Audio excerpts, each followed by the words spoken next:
세상에 모든 염려 근심들이 많이 있지만 다 십자가 앞에 못 박기 바랍니다. 이 시간 우리의 모든 문제를 대신 싸워주실 영광의 왕 되시는 주님, 우리 전쟁은 우리에게 속한 것이 아니고요 요 하나님께 속한 것이고 그분 믿고 들어가면 반드시 승리하게 될 줄로 믿습니다. 그 믿음을 가지고 나가는 저와 여러분 되시기를 축복합니다. 사도행전 말씀 봅니다. 사도행전 2장 14절부터 18절까지 말씀만 보겠습니다. 한 절씩 교독합니다. 베드로가 11사도와 함께 서서 소리를 높여 이르되 유대인들과 예루살렘에 사는 모든 사람들아, 이 일을 너희도 알게 할 것이니 내 말에 귀를 기울이라.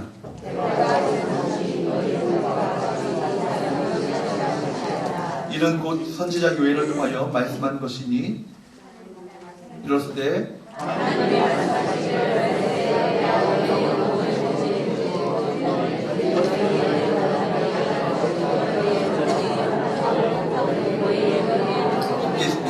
그때 내가 네 영을 네 남편과 여종들에게 부어주리니 그들이 일어날 것이요. 아멘. 우리 서로 한번 인사해 볼까요? 성령 충만합시다. 아멘. 성령 충만해야 삽니다.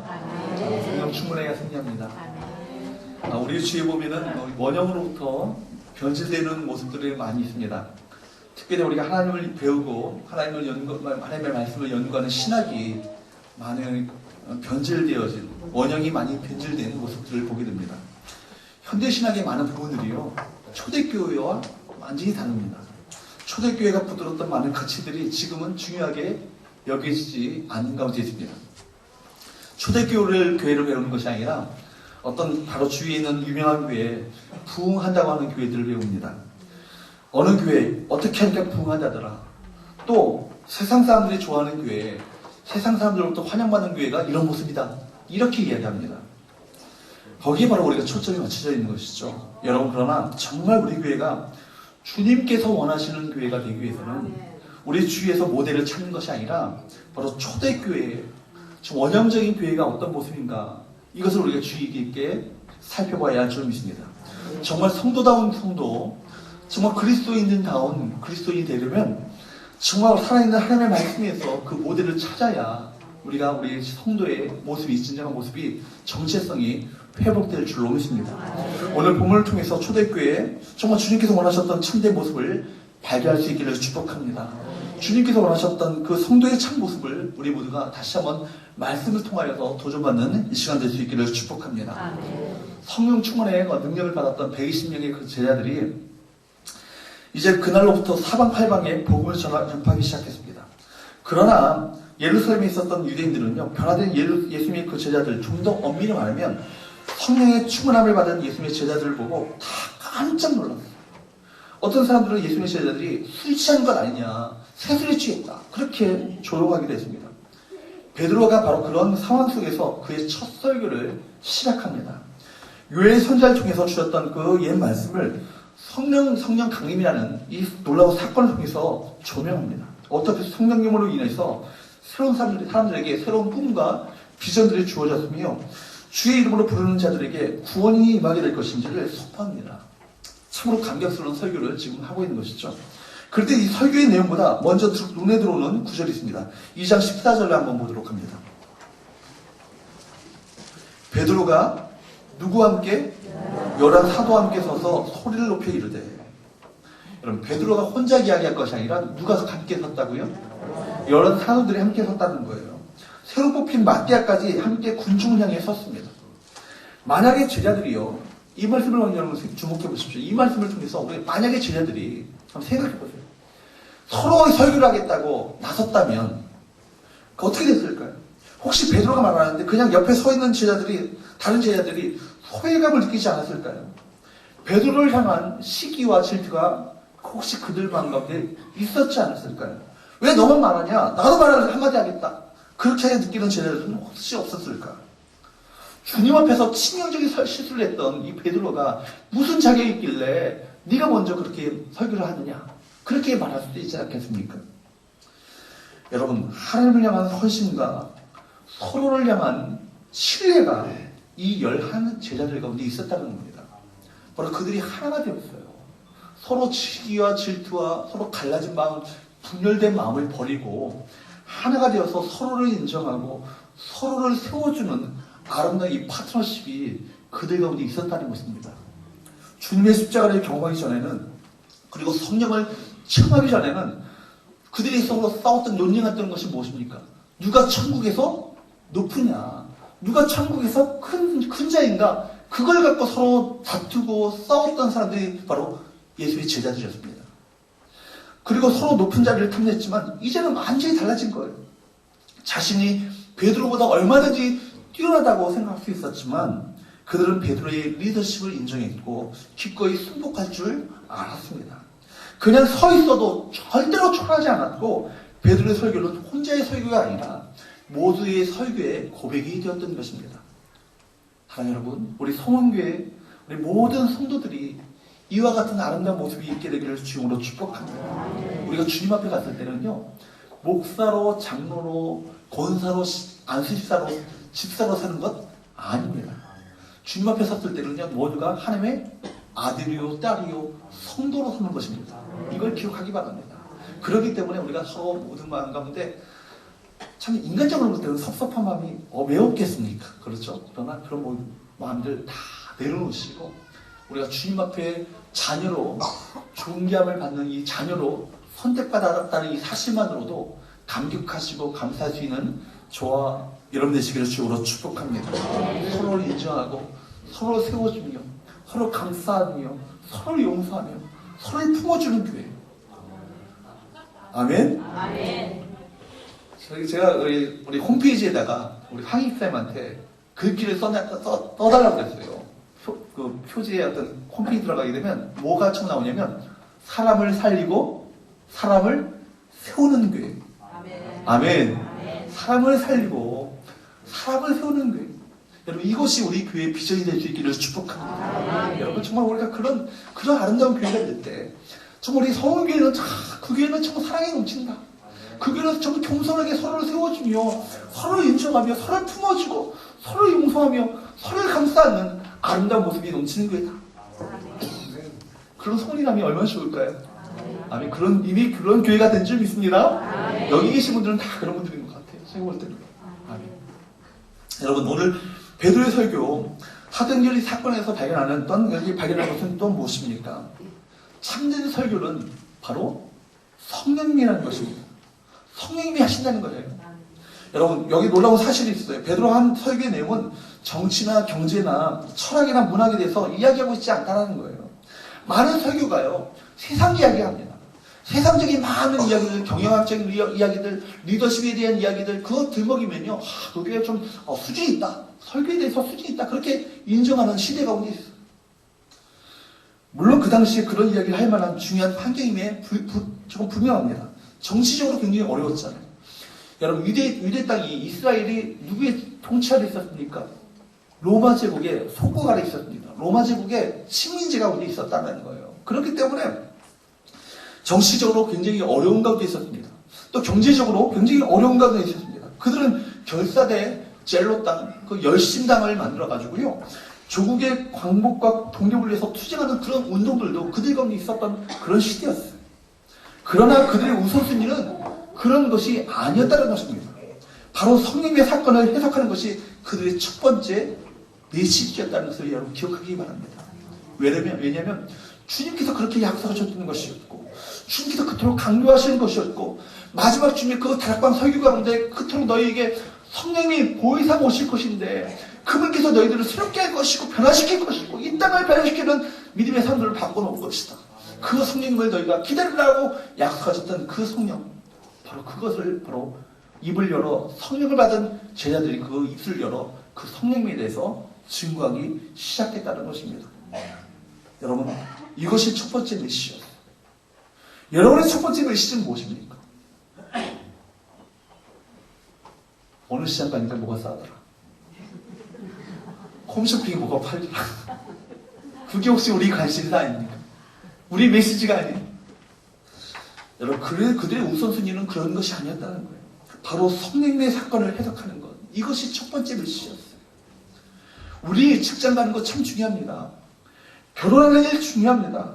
세상에서 살아가는 일 참 중요하죠. 그러나 여러분에게 정말로 중요한 것, 정말로 여러분이 정말 소중하게 생각하는 가치가 과연 무엇입니까? 밥 먹는 일입니까? 자녀 교육하는 일입니까? 자녀들이 취업하는 일입니까? 자녀들이 진학하는 일입니까? 물론 그것이 우리에게 얼마나 소중하고 중요한 일입니까?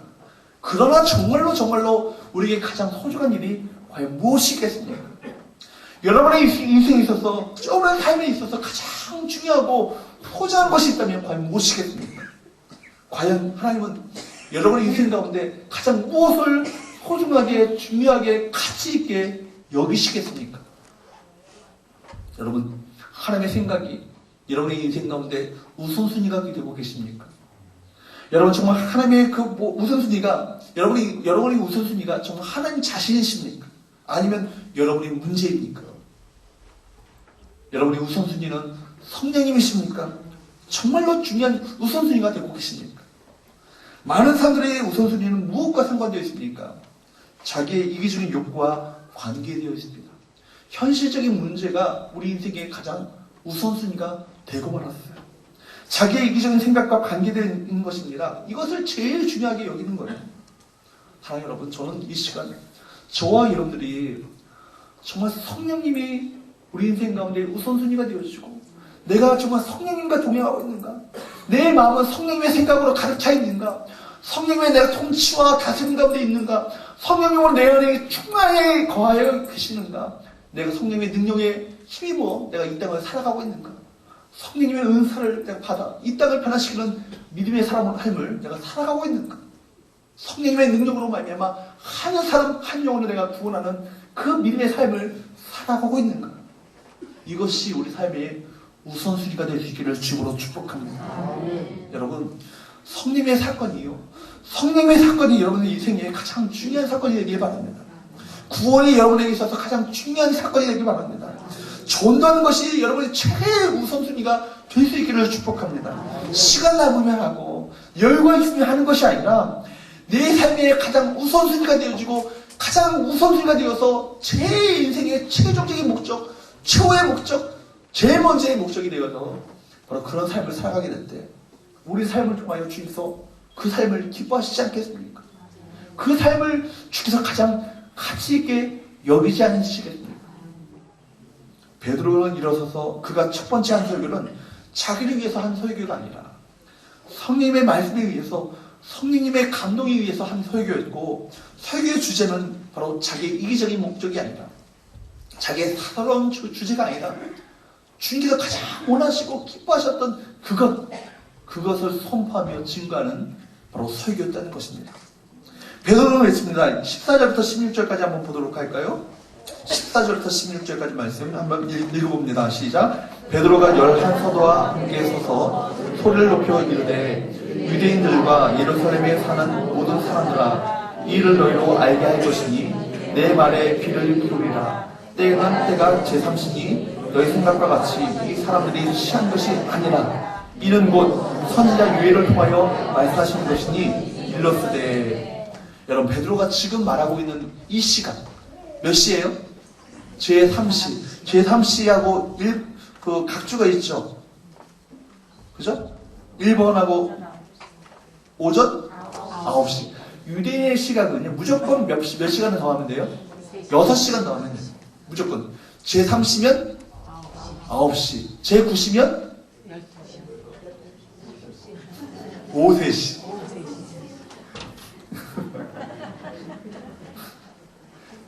여러분, 그러니까 유대인의 우리 성경에서 이렇게 유대인의 시각들이 나오면 무조건 몇 시간 더 하라고요? 6시간. 지금 제3시니까 몇 시간이에요? 오전 9시예요.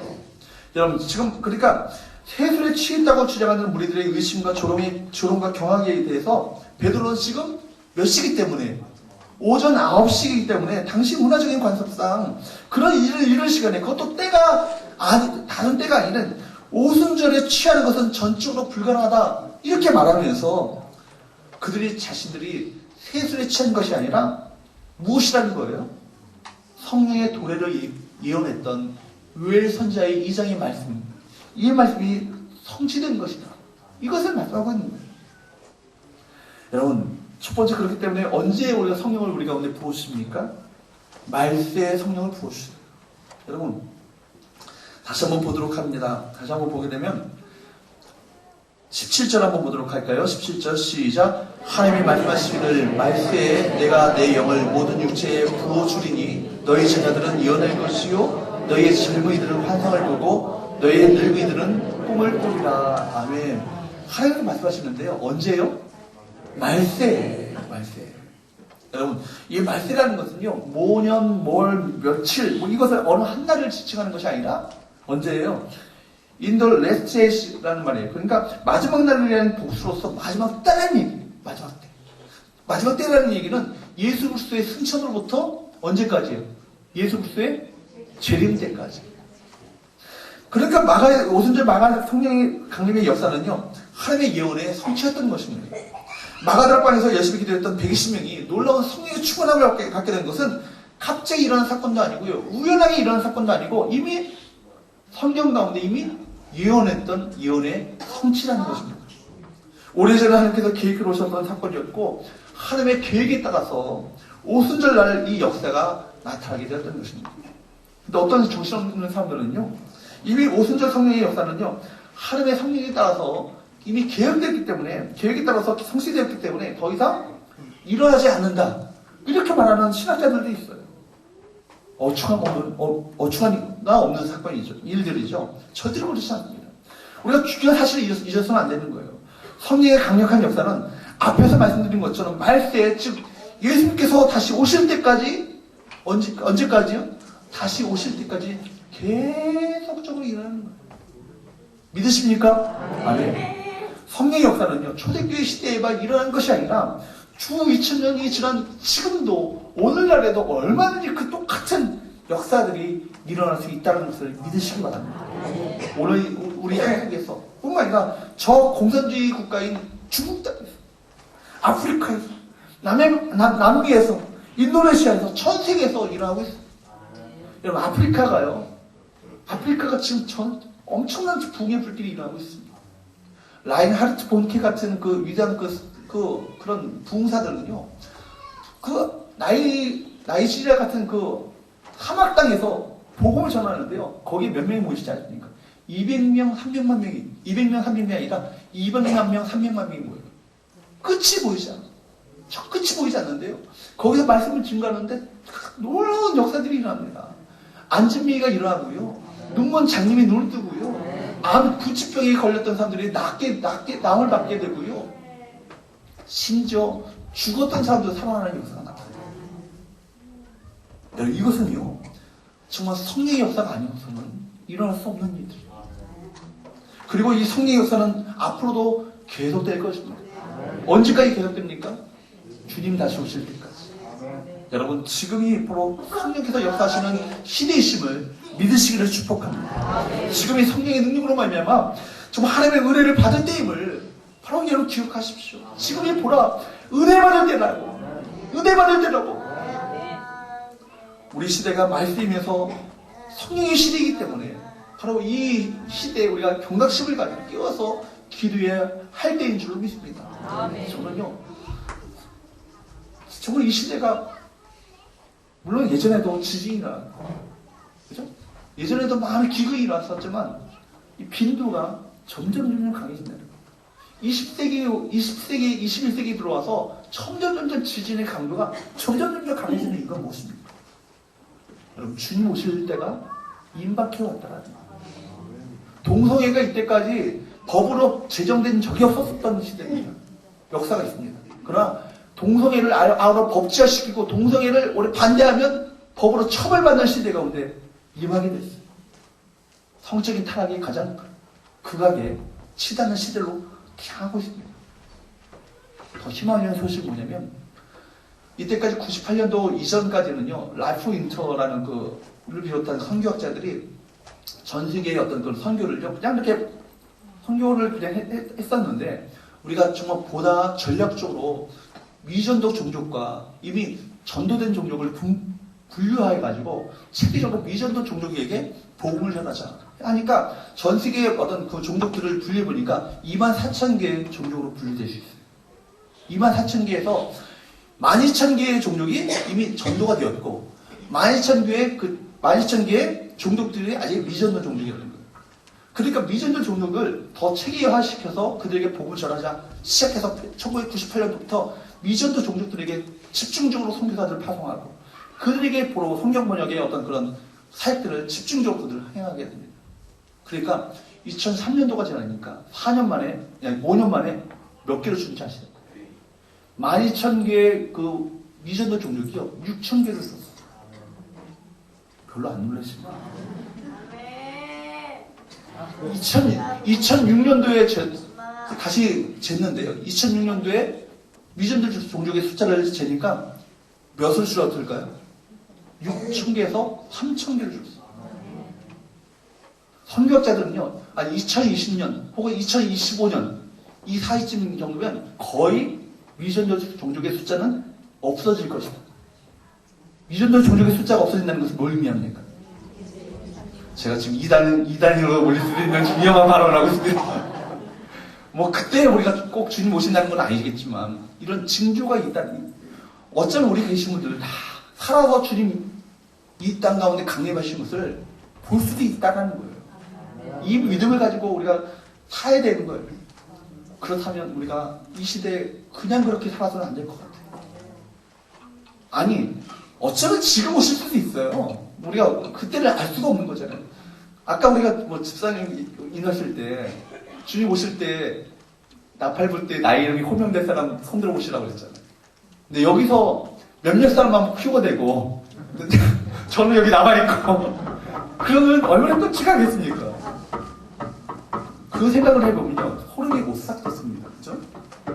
우리가 정말 이때야말로 은혜 받을 때이고요, 성령으로 충만해야 될 바로 그때인 줄로 믿습니다. 두 번째, 우리가 누가 성령을 받을 수 있습니까? 모든 육체가 받을 수 있습니다. 17절과 18절 읽어보도록 할까요? 시작.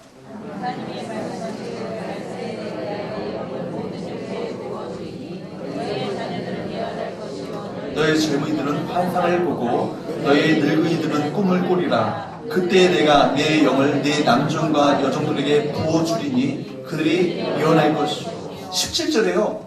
특별한 사람들만 성령을 받는 것이 아니라 뭐라고요? 모든 육체. 첫 번째 너희 자녀들, 그 다음에 너희 젊은이들, 세 번째 너희 늙은이들, 18절에는요 내 남종들, 다섯 번째는 내 여종들. 한마디로 모든 육체는요 인종과 남녀와 노소와 계급과 상관없이 모든 사람들을 만나는 거예요. 그러므로 말세에 모든 사람들에게 성령이 부어지고 모든 사람들이 다 성령의 충만함을 받게 될 것이다. 할렐루야. 아멘. 여러분, 구약시대에는요, 특별한 상황에서 특별한 사람들에게만 성령이 주어졌잖아요. 그것도 일시적으로 임했습니다. 사울과 삼손 등 구약시대에 하나님의 쓰임받은 일꾼들의 경우를 보게 되면 선택받은 그들의 임무가 끝났을 때는요, 그들이 범죄해서 또 하나님의 마음을 아프게 했을 때 누가 떠나셨어요? 성령이 임하셨다가 성령이 떠나셨어요. 그러니까 다윗은요, 시편 51편에서 주의 성령을 내게서 거두지 마옵소서. 안타까운 마음을 가지고 그렇게 기도했지 않습니까? 그러나 오순절날 성령의 역사 이후에 말세를 살아가는 모든 육체들에게, 모든 사람들에게 누가 부어진다고요? 성령께서 부어진다. 예수 그리스도를 자신의 구주로 주님으로 모시는 자들에게 성령께서 임하십니다. 그리고 세상 끝날까지 우리와 동행하시는 거예요. 그리고 성령 충만을 사모하는 모든 자들에게 성령의 충만함을, 성령의 능력을, 성령의 기름부으심을 허락하여 주신다. 아멘. 누가복음 11장 13절에 말씀 보게 되면 너희가 악할지라도 좋은 것을 자식에게 줄 알거든. 하물며 너희 하늘에 계신 아버지께서 구하는 자에게 누구를 주시지 않겠느냐? 성령을 주시지 않겠느냐? 구하는 자에게 성령을 주시지 않겠느냐? 여러분, 우리가 성령을 받지 못하는 이유가 뭐예요? 성령의 충만함을 받지 못하는 이유가 뭐예요? 구하지 않기 때문에, 갈급하지 않기 때문에, 내 심령이 사모하지 않기 때문에 성령의 충만함을 받지 못하는 거예요. 하나님 여러분, 이 시간 우리 모두가 한 명도 빠짐없이 이 시간 참석한 우리 모든 성도들이 갈급한 심령으로 이 밤에 주님을 찾고 갈급한 심령으로 주 앞에 불을 싣고 사모함으로 갈급함으로 주 앞에 나가는 이 시간 될 수 있기를 축복합니다. 그래서 우리 모든 심령들 가운데 성령의 충만한 임재가 나타나고 성령의 은사가 나타나고 성령의 능력이 부어지고 성령의 기름 부심이 임하는 놀라운 축복이 있게 되기를 주님으로 축복합니다. 세 번째, 왜 성령을 우리에게 부어주십니까? 성령이 임하시는 목적은요, 만민에게 구원의 은혜를 부어주시기 위함이에요.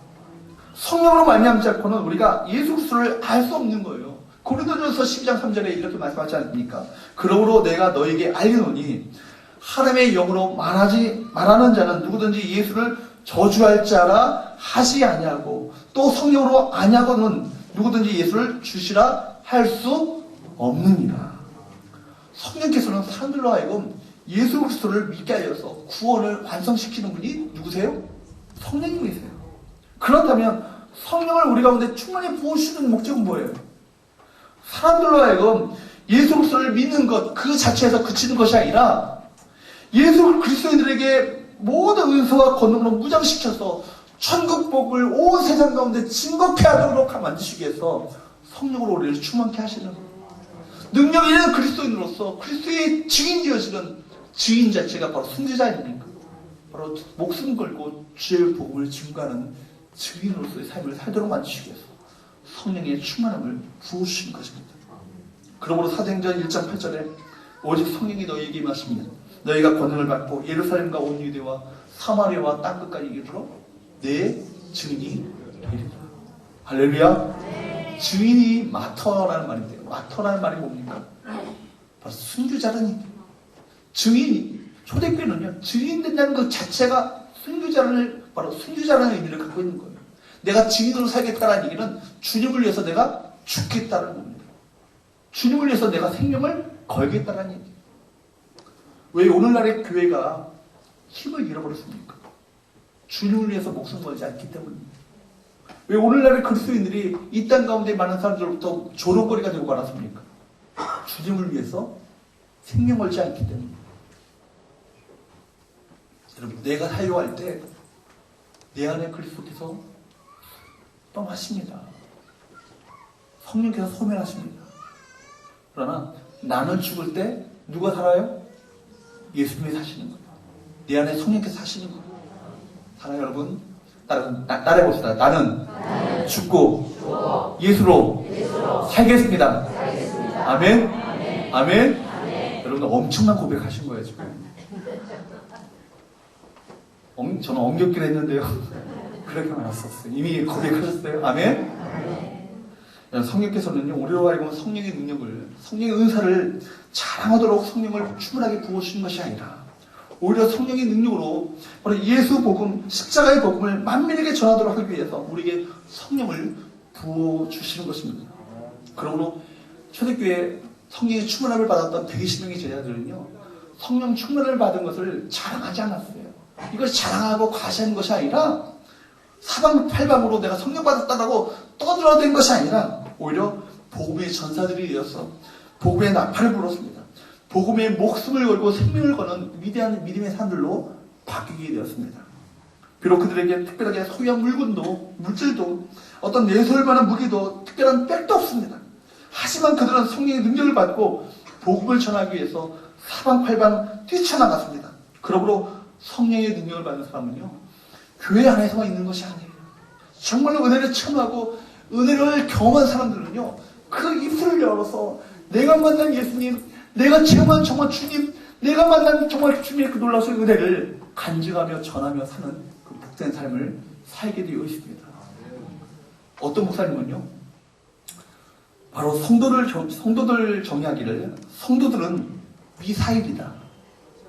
미사일 아시죠? 미사일?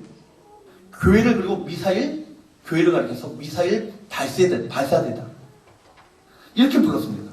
아마도 이것은요, 성령의 능력으로 성도들에게 불을 붙인 후에 세상으로 발사되어서 세상에서 폭발되어지는 그런 삶을 하도록 만들기 위해서 이런 정의를 내린 거예요. 근데 이 미사일이 교회 안에서 어쩌고 저쩌고 떠든다면 그것은 스스로 죽이는 자폭이 되고 마는 것입니다. 미사일은 교회 안에서 발사되어서는 안 됩니다. 세상을 향해서 정말 이 교회에서 불이 붙어서 세상으로 발사되어야 하는 것입니다. 바로 예수를 알지 못하는 그곳이 우리의 목표가 되어야 되는 거예요. 바로 이것이 우리가 성령으로 우리를 충만케 하시는 주님의 목적인 것입니다. 말씀을 정리하겠습니다. 여러분, 오늘 사는 우리 모든 사람들에게 성령으로 주께서는 충만히 임하시기를 원하시고 계십니다. 우리로 하여금 복음을 편만하게 증거하도록 만들기 위해서 이 시간 성령으로 충만히 부어주시기를 원하고 계십니다. 그렇다면 우리 마음 가운데 성령의 기름 부으심과 성령의 충만함을 삼하는 우리 신령들이 되어야 되지 않겠습니까? 여러분, 성령의 은사가 없이 성령의 능력이 없이 어찌 이 세상 가운데 능력 있게 바로 세상을 변화시키는 성령의 사람들이 될 수 있겠습니까? 이 시간 여러분, 성령의 충만함을 구하시길 바랍니다. 성령의 재충만을 구하시길 축복합니다. 성령의 각종 은사와 능력을 사모하며 구하시는 이 시간 될 수 있기를 축복합니다. 초대교회 성도들은요, 성령 세례를 받고 성령으로 충만하게 되었을 때 그들이 세상으로 뛰쳐나가서 올바로 그들의 사명을 감당하게 되었습니다. 하물며 연약한 우리가 어찌 성령의 충만 없이 성령의 능력 없이 어찌 우리 사명을 감당할 수 있겠습니까? 초대교회 성도들처럼 성령 세례와 성령 충만과 성령의 기름 부으심을 받기 위해서 모이기를 힘쓰고 모여서 기도하시는 우리 성은교회가 될 수 있기를 주로 축복합니다. 그리고 세상의 능력을 받고 세상으로 나가서 세상에 불을 붙여서 세상을 뒤집어 놓고 십자가의 복음으로 주의 나라를 확장시켜 나가는 아름다운 교회로 쓰임받게 되기를 주로 축복합니다. 여러분, 누구든지 주의 이름을 부르는 자들에게 구원을 베풀어 주실 것이다. 그렇게 말하셨습니다. 저는 너무나도 안타까운 것은 오늘날의 기독교가, 오늘날의 교회가 너무나도 젊잖아요. 너무나도 교양이 있는 것처럼 보여요. 너무나도 우리 가운데 열정이 사라져버렸어요. 그럴듯하고 번지르르 하고 세상 사람들부터 환영을 받는 그런 모습이라면 여러분, 그것은 진정한 교회의 모습이 아닙니다. 오늘날에는 교회 건물도 있고, 오늘날에는 교회가 물질도 있고 많은 것들을 소유하고 있습니다. 좋은 음향 시스템도 있고 좋은 악기들도 있고 좋은 어떤 그런 배경들도 많이 있어요. 그러나 여러분, 초대교회 성도들은요, 은과 금도 없었고 아무것도 없었지만 그들 안에 성령께서 계셨습니다. 그들 안에 성령의 충만함이 그들 가운데 있었어요. 그들이 그것이 바로 세상을 뒤집어 놓는 원동력이 되었던 것입니다.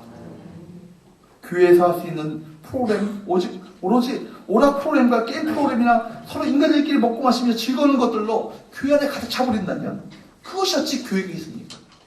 교회가 세상에 나가서 폭발하지 아니하고 교회 안에서 서로 폭발하고 있다면 그것이 어찌 교회가 있습니까? 여러분, 교회는 하나님의 사건이 되어야 합니다. 교회는 성령의 역사가 교회 안에 있어야만 합니다. 교회를 통해서 정말 변화되어지는 그 영혼들이 계속 넘쳐나는 그런 모습이 우리 가운데 나타나야 합니다. 이것이 교회가 되어야 돼요. 그러기 위해서 이것이 우리 힘으로 할 수 있겠습니까? 우리 능력으로 될 수 있겠습니까? 우리가 의지를 갖고 될 수 있겠습니까? 우리 모두가 한 사람 한 사람이 성령으로 충만하여 질 때만이 이런 교회의 본질의 회복이 우리 가운데 있게 될 줄로 믿습니다.